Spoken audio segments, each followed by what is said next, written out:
At God's table, there is a place for you. Come be seated, eat his food, and enjoy the feast of abundance. There is no room for hunger or thirst at the table. Everyone is invited to his table, and everyone is satisfied. There is joy, there is peace, there is love, and there is fellowship. Come be seated and be filled.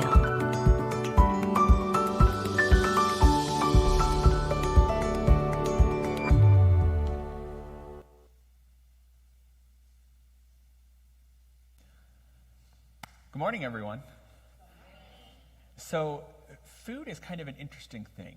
And what I mean by this is food, on the one hand, has a very obvious purpose, right? It nourishes our bodies. We need energy, we need certain nutrients from the food. But on the other hand, food has become, and indeed for a very long time, has been something more than that. Because it is so essential to us, it has become an identifying part of our world. That is, we have cultures that have distinctive ways that they prepare their food. Now, all of this effort that goes into cooking and seasoning and preparing and even the presentation of food shows that the food is more than just sustenance for our bodies. That is, that communities identify themselves by type of food. You know, on a more silly note, I'm sure when you guys were in school, like me, there was somebody in your class who had a peculiar food that they liked to bring for lunch. Maybe it was their pickle and peanut butter sandwich that they liked, or yeah, see, we already got a response to that. That's good, right? But these kinds of things, they provoke such a reaction precisely because the food is more important than just nourishment. Otherwise, why not throw all the food in a blender and just mash it a few times and drink it down, right? More efficient. But that's not the key. The food matters to us. And indeed, in the world at large, in the way that we talk about things, in the way that we think about things, this becomes a metaphor. That we use food, the nourishment of our bodies, to talk about all kinds of nourishment, sustainment, and that kind of thing. But more than that, food can become symbolic in different ways. Whether that's on the negative end, if you're talking about things like an eating disorder, the food becomes a very real symbolism of something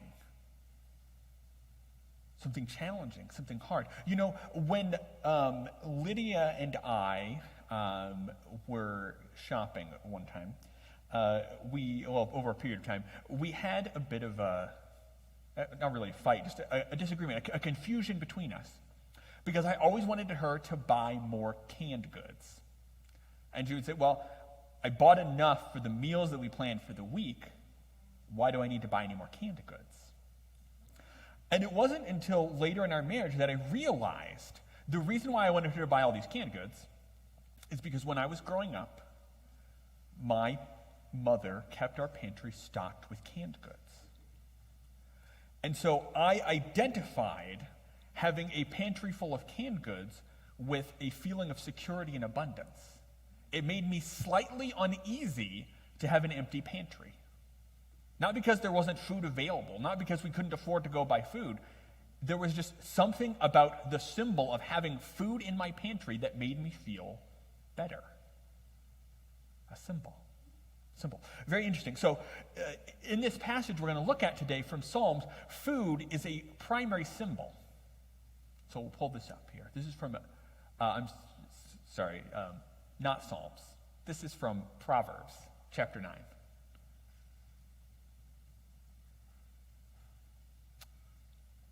Starting in verse 1. Wisdom has built her house. She has carved its 7 columns. She has prepared a great banquet, mixed the wines, and set the table. She has sent her servants to invite everyone to come. She calls out from the heights overlooking the city. Come in with me, she urges the simple. To those who lack good judgment, she says, come, eat my food and drink the wine I have mixed. Leave your simple ways behind and begin to live. Learn to use good judgment. So the food in this is not food, right? We understand this is a metaphor. So the person writing Proverbs imagines, what if this person, what if wisdom, what if the thing that we could have, wisdom, was this person? And the person wanted to teach you. And so that was how you gained wisdom. Imagine being taught by this person who was wisdom itself. And what would she say? Come, be with me. Share a meal. Spend time with me. In other words, wisdom is not just something that you can learn. And we all sort of intuitively know this, that there is a vast gulf between knowledge and wisdom. Right? You all know somebody who is very, very smart, has all kinds of information, but sometimes they do something and you say, for somebody so smart, how are you so dumb? Right? You all know, the laughter tells me you all know this person. There's a gulf between these two, because you can learn and know all these things, but if you can't put it to use, what good is it? Right? And so wisdom is more than just knowing things. It's more than just ideas and information. And so the writer of Proverbs envisions it like this. If you want to become wise, you must live a life, share, partake, fill yourself up, nourish yourself with wisdom so that you will become a wise person. And this metaphor makes sense. I mean, think about the effect that food has on you. If you eat certain kinds of food, it will affect your body in certain ways. If you eat always, sugar and candy and stuff, you don't feel good. In the same way, this proper diet of wisdom, this proper spiritual and mental diet, turns you into a wise person. But this is not just about food, right? In the same way that your physical health is not just a matter of your stomach's appetite. So your mental and spiritual health is not just a matter of one type of consumption. Rather, there's a whole range of things, and I will use the word appetite here in the more broad sense to say that our bodies want things, a whole variety of things. They want food, they want sleep, physical activity, other kinds of stimulation. And our minds and our spirits work the same way. So as we go through these, I want to give you some principles to understand how your own appetites, your physical appetites work, so that we can talk about how your spiritual appetites work. So as I go through these, I want you to understand the word appetite, I am meaning anything that your body desires. And so we have this first principle.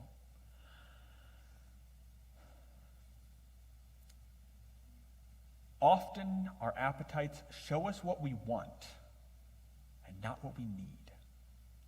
And this is critical because the natural response is to say, my body is desiring something. That means I need it. Now, sometimes this is true. That is, for example, if you are going on your 24 hours without sleep and you're feeling tired, that's because you need sleep. However, you may notice, some of you probably do this, that every day around maybe 5 p.m. when you get home from work, or maybe every Sunday afternoon right after the sermon, you go home and you take a nap. Well, you may find that once you have started that habit, every day about that time, I feel like I hit a wall. I got lots of sleep last night. I don't know why I feel like this. Your appetite is telling you what you want, or perhaps what you habitually do, not what you need. The same thing is true of your stomach's appetite. This may surprise some of you, but the feeling of hunger you have is just your body's response to when you usually eat. Is there anyone here who doesn't eat breakfast? I see just a few of you people. Now, so those of you who don't eat breakfast, are you hungry in the morning? Right? So look at those people. You'll see all of them are saying no. No, they're not. Now, those of you who do eat breakfast, are you usually hungry in the morning? Yes. Yeah. You know why? Because you eat breakfast. It's that simple.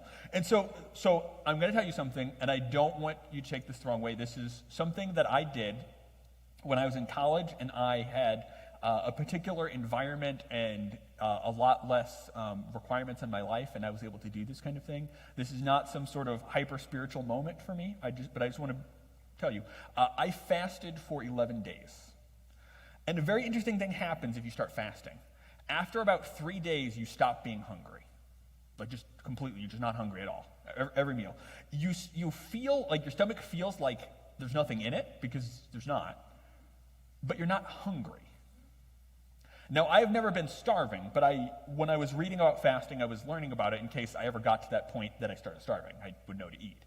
The feeling of starving is very different than the feeling of hunger. They're completely different sensations. Starvation is a sign of what you need. You need the food at that point. Hunger is just telling you that your body wants food because you usually eat. So our appetites show us what we want, not what we need. Which leads to this next point, this next principle. Feeding our appetites increase rather than decrease our desire. Feeding our appetites increase rather than decrease our desire. In other words, the thought we often have is, if I just do this thing, if I just feed my whatever this feeling that I need is, I'll feel better and then I can move on. And that is true for a short time. But if you make a habit of eating at certain times of day, you'll start feeling hungry at those times of day. You know, this happened to me before where I didn't eat a good supper, or I ate really early, and then right before bedtime, I was feeling hungry. It had been a long time since I ate.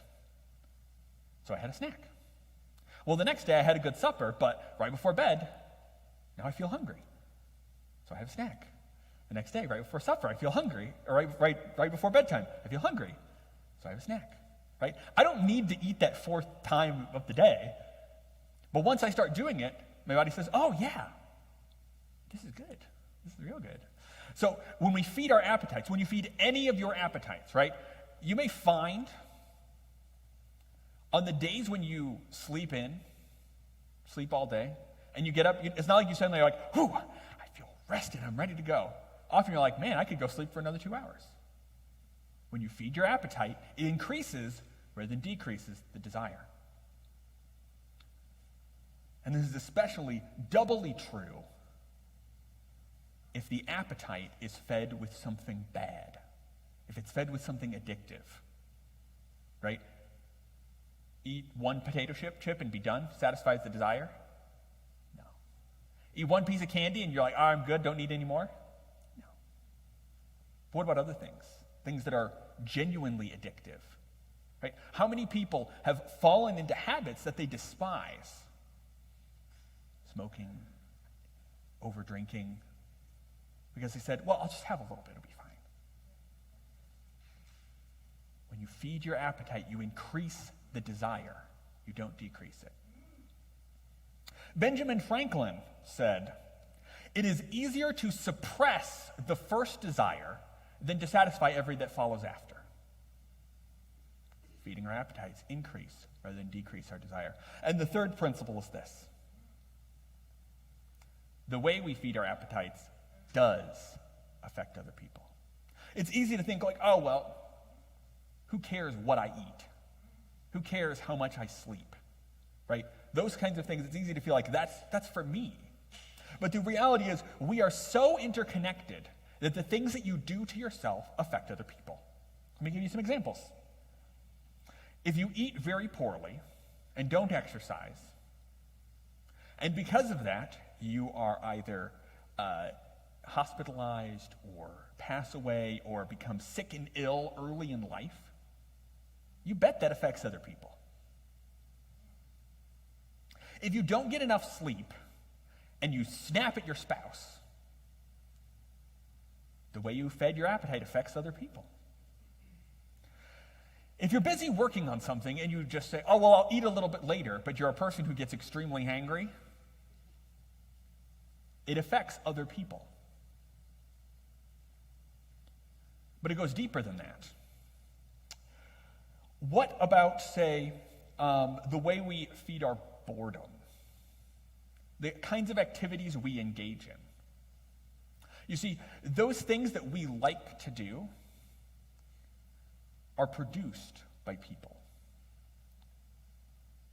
And the situations that those people find themselves in, the way that they are produced, depends very much on what we consume. So, in a very real way, the things that we choose to do to entertain ourselves, the things that we choose to do to feed our appetites, determine out in the world what people will produce and how they will produce it, and the lengths that they will go to give you what you want.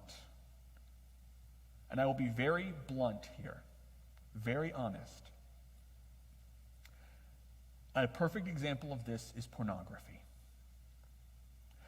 Now, pornography is produced, right? And so it should be implicitly understood. The reason it's produced is because people want it. And the kinds that are produced, some of which are very exploitative, involving violence or children, are produced precisely because people want that, because they consume it. Now, this is the most extreme example of it, but this is what I mean when I say our appetites affect people. The way that we feed them affects people. So now let's go back to this first one, and let's talk about the spiritual meaning behind this. So when we say, can we back the slide up to the first one? So when we say, often our appetites show us what we want and not what we need, here is what is behind that. If you want to improve yourself, if you want to take care of your body, you have to have a plan to do so. How many of us just want to wake up early so that we can go running? Or after a long day of work say, I want to go to the gym so I can do some exercise? How many of us want to eat all of a big pile of spinach and pass on the cake? Our bodies tell us what they want, not what we need. And so if we are going to give our bodies what we need, you have to have a plan. You have to have habits to get you there. So the same is true of your spiritual appetite. The way in which your spirit, your mind is going to say, this is the way I want to fulfill my need for affection. This is the way I want to fill my need for connecting to others, for connecting to God, may not be good. It might not help you. If you want to come to know who God is, if you want to relate to other people in powerful, intimate, meaningful ways, if you want your soul to be healthy, you will have to have a plan. You will have to enact habits to get you there. Just like a diet regimen or a training exercise plan, these things don't happen by accident. Next slide. Feeding our appetites tends to increase rather than decrease our desire. That means that you can't just say, okay, well, I need this, like I have this sort of hunger for a relationship. Well, any old relationship will do, and then I'll be okay, right? No. When you feed it, it grows stronger. And the word we tend to use for the negative forms of desire that we have spiritually is temptation. Temptation. Right? And so, I suspect that you all know what I mean when you say, when you give in to a temptation, all that happens is it becomes harder to not give in the next time. It becomes easier to say yes. And so if you are going to suppress the temptations, if you are going to make sure that you are feeding your appetites in healthy ways, again, you will need a plan. Because those temptations, those desires, those feelings are going to come, and they will inevitably come when you are most hungry, tired, frustrated, lonely. Those times when your other needs are already not being met, and it becomes harder to then say, well, no, I know that will be bad for me, so I won't do it.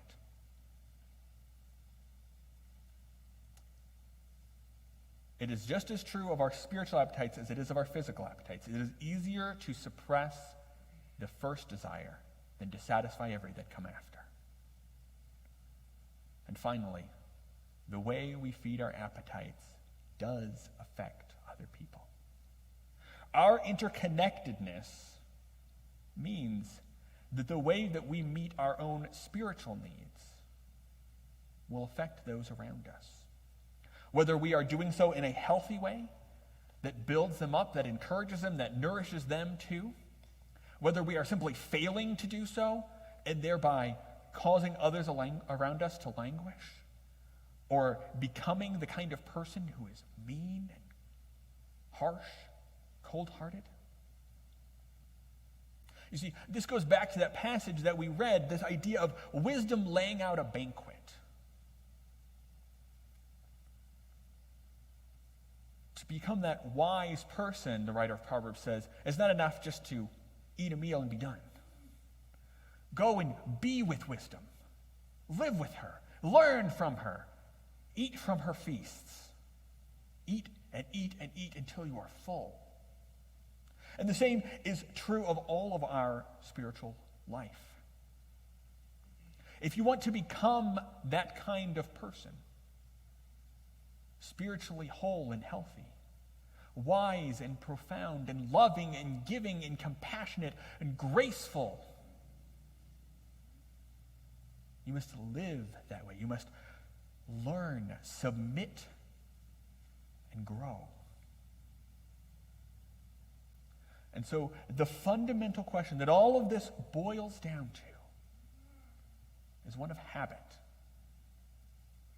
One of habit.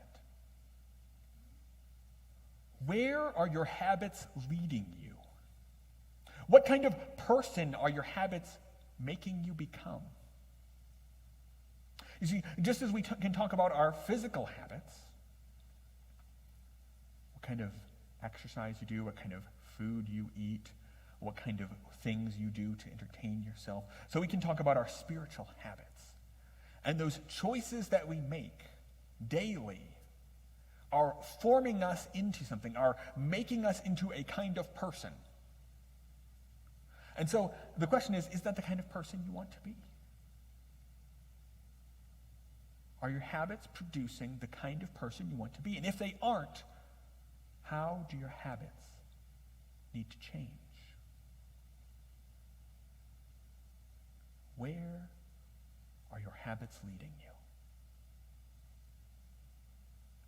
And it is on this note that we turn to a habit we have as a church. The table is set here for communion.